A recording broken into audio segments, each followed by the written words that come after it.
sigurado ako mag-enjoy kayo pag napanood nyo tong 3 words, maraming realization after ng pelikulang to. And yun, sana tulungan nyo kaming mag-promote na manood din yung mga pamilya natin na manood ng 3 words.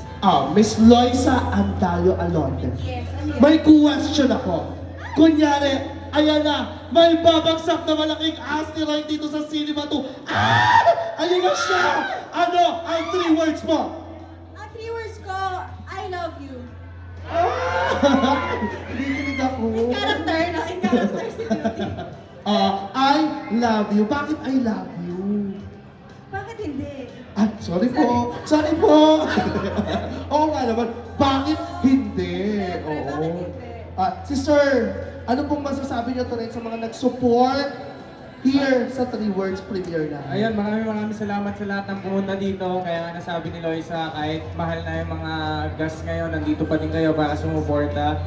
And yun, thank you. Enjoy lang tayo hanggang mamaya. Sir Ronnie Alonte. Kung may babagsak na malaking asteroid dito ngayon sa backstage, ayun na. Ano ang 3 words mo?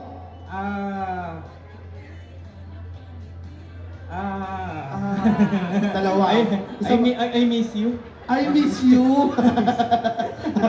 Thank you so much po. Thank you. Pero, Diyos ko, ayan, palakpakan natin.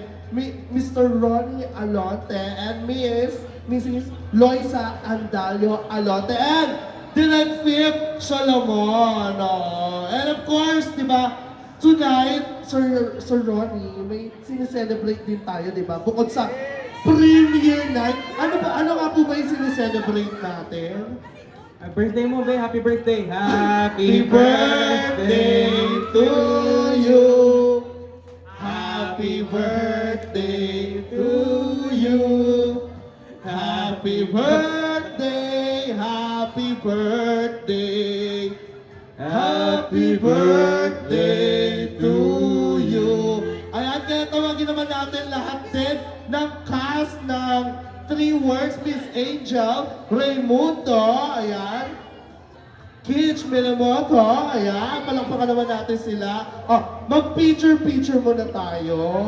Bago natin panoorin ang 3 Words tonight. And si Miss Queenay. Yes po. Let's go po. Picture po tayo. Wow! Let's go.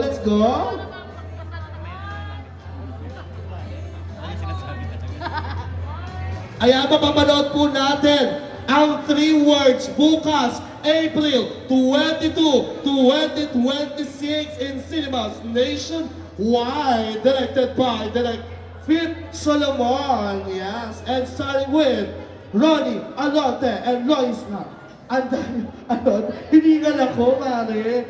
Palakpakan naman natin yung cast ng 3 Words. Ayan. At dahil dyan, pwede na po tayong dumiretso sa ating sa sinihan po para mapanood na natin ang 3 Words tonight. And ayan po, kung